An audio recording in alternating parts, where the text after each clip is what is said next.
إن الحمد لله أحمده وأستعينه وأستغفره وأعوذ بالله من شرور أنفسنا ومن سيئات أعمالنا من يهده الله فلا مضل له ومن يضلله فلا هادي له وأشهد أن لا إله إلا الله وحده لا شريك له وأشهد أن محمدا عبده ورسوله أرسله بالحق بشيرا ونذيرا أما بعد فإن خير الحديث كتاب الله وخير الهدي هدي محمد صلى الله عليه وسلم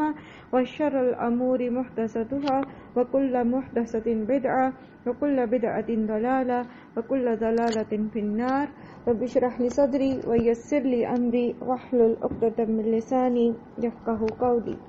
السلام علیکم ورحمۃ اللہ وبرکاتہ. مشرکین مکہ نے فرشتوں کو اللہ کی بیٹیاں بنا رکھا تھا، جس کے اوپر اللہ سبحانہ و تعالی ان کو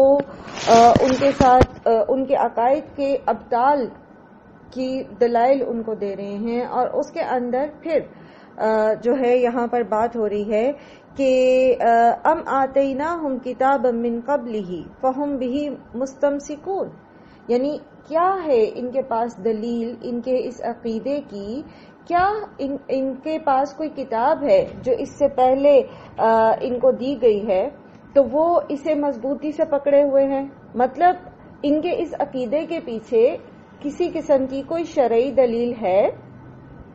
پچھلی کتابوں کے اندر، یا خود ان کے پاس کوئی کتاب، کوئی صحیفہ،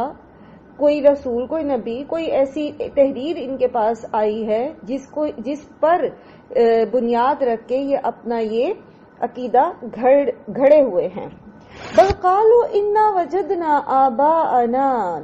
بلکہ ان کی جو واحد دلیل ان کے پاس ہے، جب ان سے پوچھا جاتا ہے کہ آپ کیوں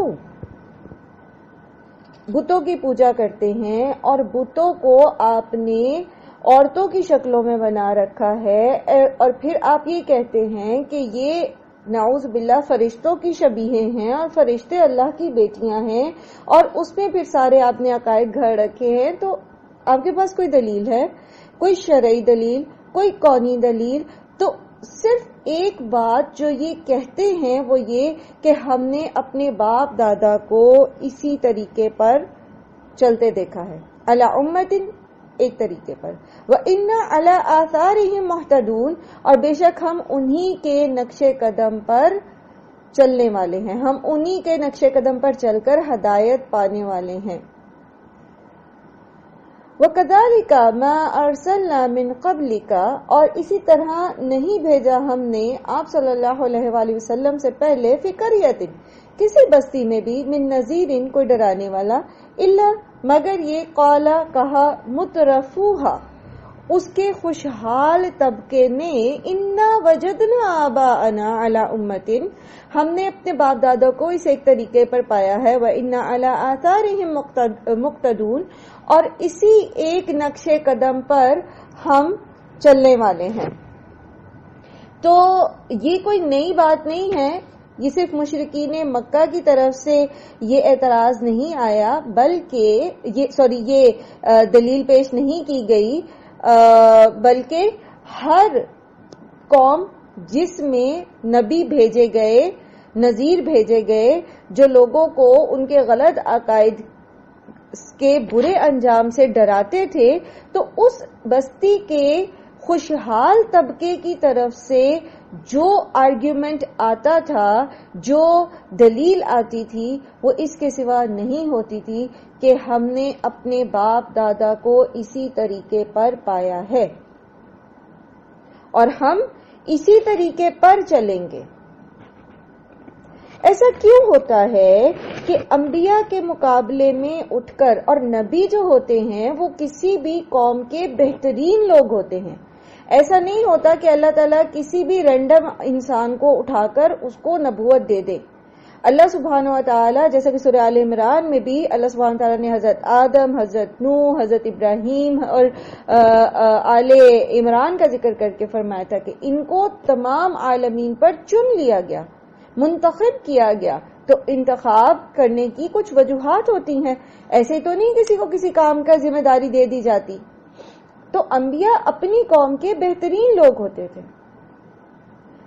ایسے کہ اگر وہ یہ دعوت نہ دیتے لوگوں کو تو لوگ ان کو اپنی قوم کے اندر ایک اعلیٰ مقام دیتے تھے. یعنی اس ایک دعوت کے بغیر یا اس ایک دعوت سے پہلے جیسے کہ حضرت صالح کو ان کی قوم نے کیا کہا تھا کہ صالح تمہیں تو ہم اپنے اندر ایک بہترین انسان پاتے تھے, ہم تو سمجھتے تھے کہ تم ہمیں لیڈ کرو گے, تم ہماری قوم کی ترقی کا ذریعہ بنو گے. لیکن جب صالح علیہ السلام نے کہا کہ اللہ کے سوا کسی کی عبادت نہ کرو اور اپنے ان بتوں کو چھوڑ دو, تو وہی قوم صالح علیہ السلام کی دشمن بن گئی. محمد صلی اللہ علیہ وآلہ وسلم اپنی قوم کے بہترین شخص تھے. آپ صلی اللہ علیہ وآلہ وسلم کے ایک فرمان کے مطابق آپ کو بہترین قبیلہ ملا, بہترین انسان کی نسل سے, بہترین قبیلے میں سے اور بہترین جو ہے زبان میں سے, ہر طریقے سے بہترین جگہ پر آپ بہترین اس میں سے آپ کو نکالا گیا, سب سے زیادہ بہترین, جسے کہتے ہیں نا کہ مخلوقات میں انسانوں میں بھی سب سے زیادہ بہترین قبیلہ بھی اور نسل بھی, یعنی جس نسل سے حضرت ابراہیم علیہ السلام کے ڈیسینڈرز میں سے تھے نا نبی صلی اللہ علیہ وآلہ وسلم, حضرت اسماعیل کی اولاد میں سے, اور اسی طرح زبانوں میں سے بھی عربی زبان جو ہے وہ افصح اللسان کہلاتی ہے, سب سے زیادہ فصاحت اور بلاغت والی زبان, تو وہ نبی صلی اللہ علیہ وآلہ وسلم کو دی گئی. اس کے باوجود جسے کہتے ہیں نا کہ مطلب واحد دلیل اتنے زبردست پرسن کے سامنے, اتنے زبردست کلام کے سامنے وہ کیا دلیل اٹھا کے پیش کرے, ہم نے اپنے باپ دادا کو یہی کرتے دیکھا اور ہم تو یہی کریں گے. ایسا کیوں ہوتا ہے اور ایسا کس طبقے میں ہوتا ہے؟ جیسے یہاں پر اللہ سبحانہ تعالیٰ نے واضح کھول کے بتا دیا مترفین, ٹھیک ہے, الا قال مترفوها, مترفین کا یہ طریقہ ہوتا ہے. کیوں ہوتا ہے؟ دیکھیں جنرلی ایک جنرل آبزرویشن ہوگی آپ کے پاس, جن لوگوں کے پاس مال ہوتا ہے, جو منہ میں سونے کا چمچ لے کر پیدا ہوتے ہیں, ان فیکٹ الا ماشاء اللہ انہیں خدا کی ضرورت نہیں ہوتی. آپ یہ ایتھیسٹ طبقہ اٹھا کے دیکھ لیجئے, خاص طور پر جو آپ کو ایسے لوگ ملیں جو مسلمان گھرانوں میں پیدا ہوئے ہیں اور اب وہ لادین ہو چکے ہیں, تو میجورٹی ان میں سے اسی طبقے سے تعلق رکھتی ہے, مترفین میں سے. وجہ کیا ہے کہ اللہ نے ان کو اتنا دیا ہوا ہوتا ہے کہ انہیں خدا کی ضرورت ہی محسوس نہیں ہوتی.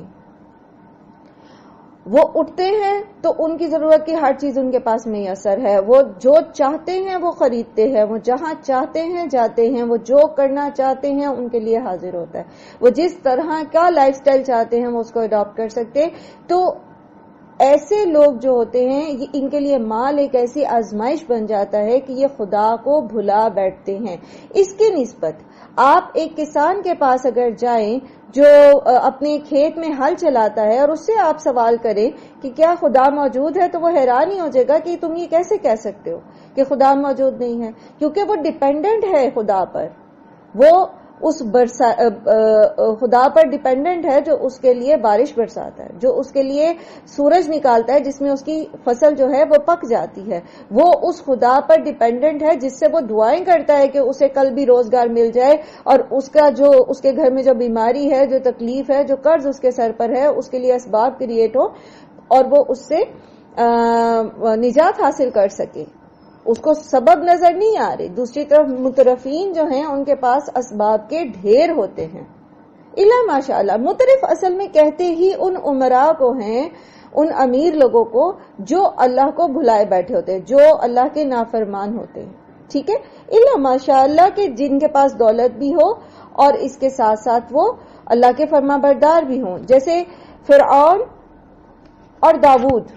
فرعون کے پاس بادشاہت تھی, فرعون کے پاس سلطنت تھی, فرعون کے پاس پاور تھی,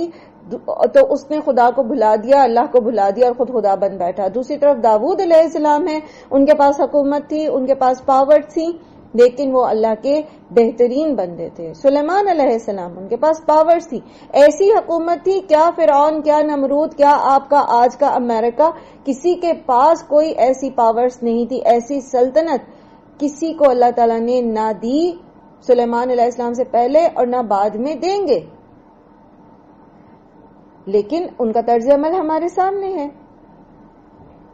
تو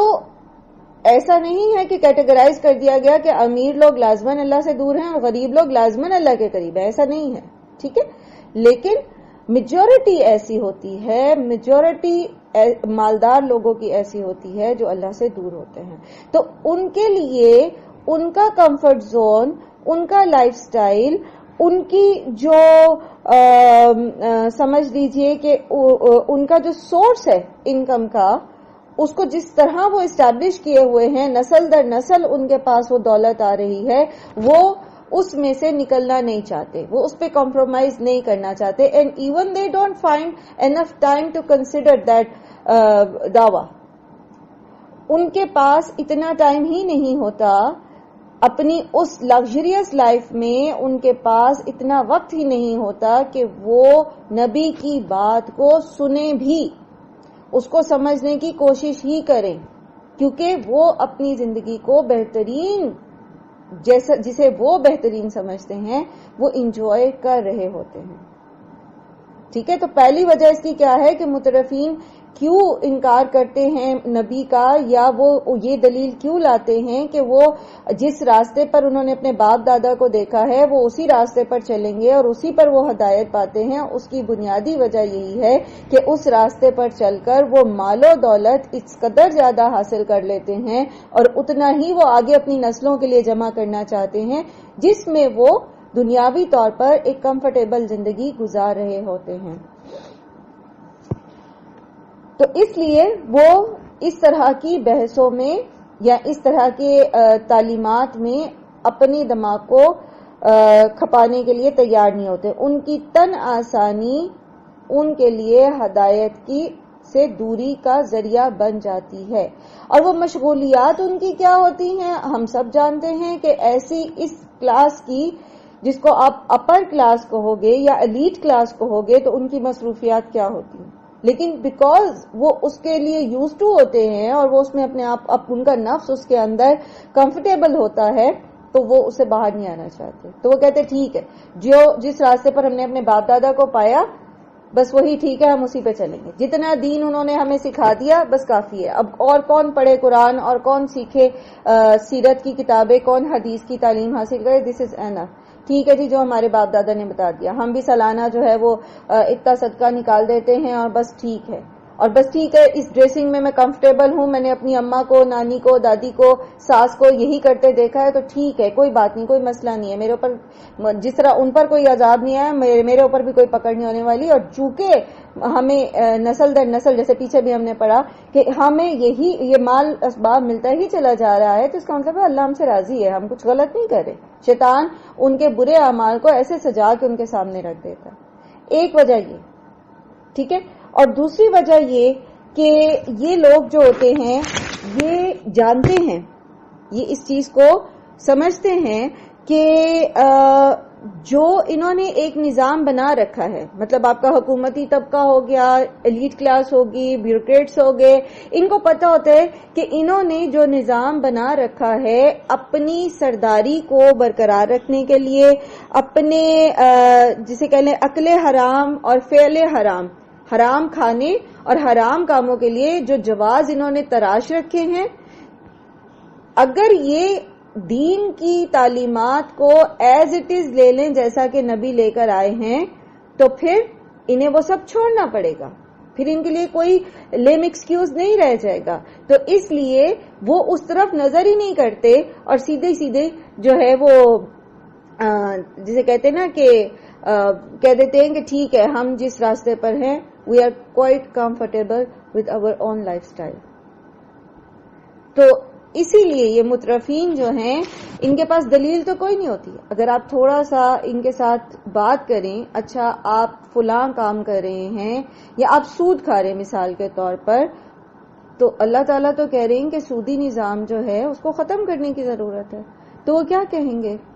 اس میں آپ کو وہ ان کے پاس کوئی دلیل نہیں ہوگی اس کو ثابت کرنے کے لیے. وہ آئیں بائیں شائیں ضرور کریں گے. اگر آپ کے پاس صحیح علم ہے, اگر آپ کے پاس فیکٹس اینڈ فیگرز ہیں, تو وہ آپ کے سامنے کسی قسم کی تھیریز پیش نہیں کر سکتے, کیونکہ انٹرسٹ کے اوپر جتنی بھی تھیریز ہیں وہ خود اپنا ابطال کرتی ہیں. وہ خود بتاتی ہیں کہ انٹرسٹ جو ہے, انٹرسٹ بیسڈ اکانومی سسٹم جو ہے وہ بہت ڈیزاسٹرس ہے, وہ تباہ کن ہے, اور اس کی تباہی کے جو اثرات ہیں وہ دنیا میں نظر آ رہے ہیں. تو وہ ضرور یہی کہیں گے کہ ہم اسی طریقے کو فالو کرتے آ رہے ہیں, اور ٹھیک ہے جی بس آپ کی بات سن لی ہم نے, ٹھیک ہے آپ صحیح کہہ رہے ہوں گے, لیکن ہم نے جس طریقے کو ہم فالو کر رہے ہیں اسی میں ہمارا بزنس ٹھیک ہے اور ہم اسی پہ چلیں گے. زیادہ تر لوگوں کے پاس یہی دلائل ہوتے. چلو یہ تو ایک طرح سے مترفین ہے نا, اور ان کا تعلق خاص طور پر حکومتی نظام یا مالیاتی نظام یا آپ سمجھ لیجئے کہ ایک لگژریس لائف سٹائل کو کور کرنا یا اس کو بچانا چاہتے ہیں, ٹھیک ہے. لیکن عام طور پر بھی آپ یہ دیکھیں کہ وہ لوگ جن کو آپ جو ایک طریقے پر چل رہے ہوتے ہیں, ایک مطلب انہوں نے نسل در نسل ایک اپنے خاندان کی روایات دیکھی ہوتی ہیں, تو جب آپ ان کو بتاتے ہو کہ یہ کام غلط ہے, اور میں نے قرآن کریم میں پڑھا کہ یہ چیز تو اللہ تعالیٰ کے احکامات کے سریعاً خلاف ہے. مثال کے طور پر آپ پیدائش کے موقع پر رسمیں جو ہیں ان کو لے لیجئے, شادی پر جو رسمیں ہوتی ہیں ان کو لے لیں, فوتیدگی کی رسمیں لے لیں, کسی بھی قسم کی. تو ان کی طرف سے کیا جواب آتا ہے, ٹھیک ہے آپ صحیح کہہ رہے ہوں گے لیکن ہمارے خاندان کا یہی طریقہ ہے, میں نے تو اپنی دادی کو ایسے ہی کرتے دیکھا, اور میری ساس کا یہی طریقہ تھا, اور ہم اسی طریقے پہ چلیں گے. کبھی کسی کے ساتھ ایسا اتفاق ہوا؟ اگر آپ میں سے کوئی مختصراً شیئر کرے. اس حد تک متعصب ہوتے ہیں لوگ کہ ایک صحیح بات آپ ان کو بتا رہے ہیں تو وہ اس بات کو سمجھنے کی بجائے اس کو اس طرح آپ کے اوپر پلٹاتے ہیں کہ آپ کے اپنے ماں باپ کو بھی جو دنیا سے جا چکے ہیں اس میں انوالو کر کے تو وہ ثابت کرنا چاہتے ہیں کہ ان کا طریقہ, اگر آپ یہ کہہ رہی ہیں تو اس کا مطلب ہے کہ وہ غلط طریقے پہ تھے, اس کا مطلب ہے کہ وہ صحیح طریقے پہ نہیں تھے, تو ان کا کیا انجام ہوگا. یعنی لوگ اپنے آباء و اجداد کے طریقے پر اتنے ریجڈ ہوتے ہیں کہ وہ آپ کو ایموشنلی بلیک میل کرنے پہ اتر آتے ہیں کہ اچھا تو تمہارے ماں باپ کا بھی تو وہی طریقہ تھا جو میرے ماں باپ کا طریقہ ہے, تو یا طریقہ تھا, تو اس کا مطلب اگر یہ غلط ہے تو پھر ان بجائے بات کو سمجھنے کے وہ آپ کو ایموشنلی ڈپریس کرنا چاہتے ہیں کہ اب آپ کیا کہیں گے. تو یہ عام جنرل پبلک جو مترفین میں نہیں آتی ہے, ایک عام گھریلو جو لوگ ہوتے ہیں یا عام پڑھا لکھا طبقہ جو ہے ان کے اندر یہ سوچ پائی جاتی ہے اور وہ اسی طرح کرتے ہیں. اور اس کے علاوہ دین کو سمجھ لینے کے باوجود ایک پیئر پریشر کی وجہ سے, معاشرتی دباؤ کی وجہ سے, یا یہی بات کہ لوگ کیا کہیں گے, لوگ صحیح بات کی طرف نہیں آنا چاہتے, لوگ صحیح بات کو اپنانا نہیں چاہتے, اور وہ کمفرٹیبل رہنا چاہتے ہیں, اپنے کمفرٹ زون سے باہر نہیں آنا چاہتے. دا سیم تھنگ جو مترفین چاہتے ہیں کہ ان کا کمفرٹ زون ہے وہ اس سے باہر نہ آئے, تو ہم بھی اپنے کمفرٹ زون سے باہر نہیں آنا چاہتے, کیونکہ وہ جیسے پہلے بھی بہت دفعہ ہم اس بات کو ڈسکس کر چکے نا کہ پانی کے بہاؤ کی مخالفت سمت میں تیرنا مشکل ہوتا ہے,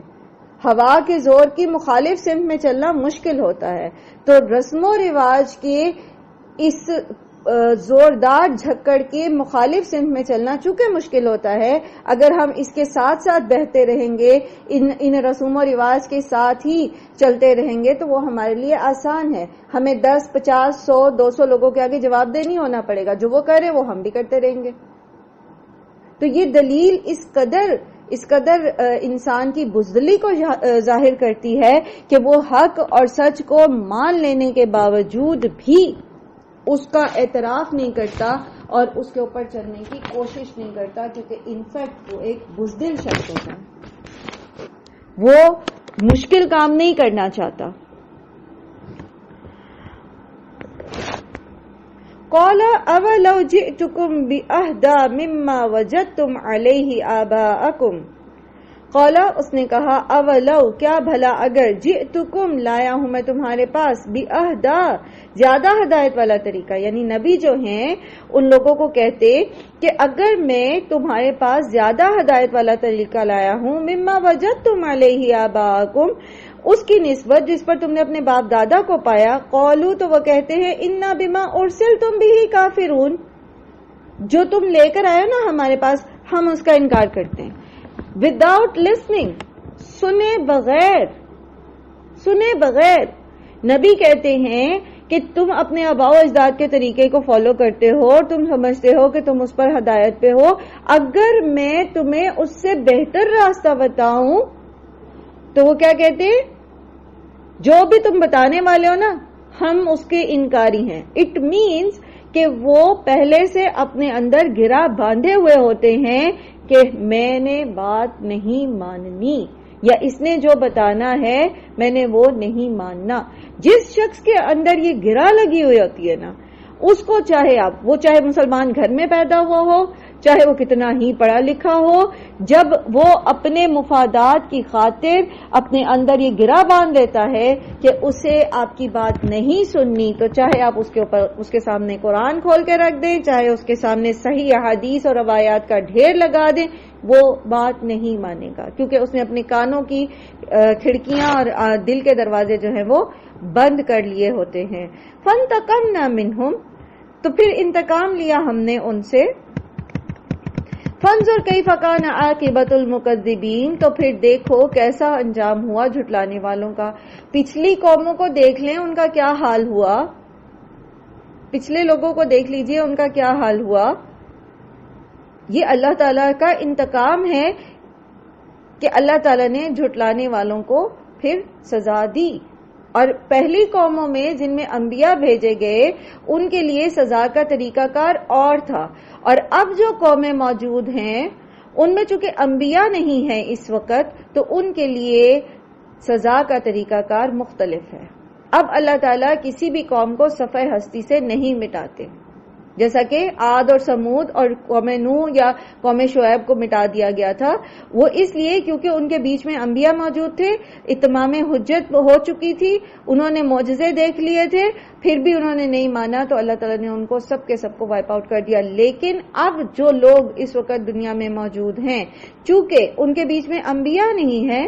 ٹھیک ہے، ان پہ اس طرح اتمام حجت نہیں ہوا، تو اس لیے اللہ تعالیٰ اب انہیں وائپ آؤٹ تو نہیں کریں گے لیکن ان کو عبرت دکھاتے ہیں، عبرت نگاہ دیتے ہیں کہ دیکھ لو پچھلی قوموں کا کیا حال ہوا. اور پھر یہ کہ وقت کے ساتھ ساتھ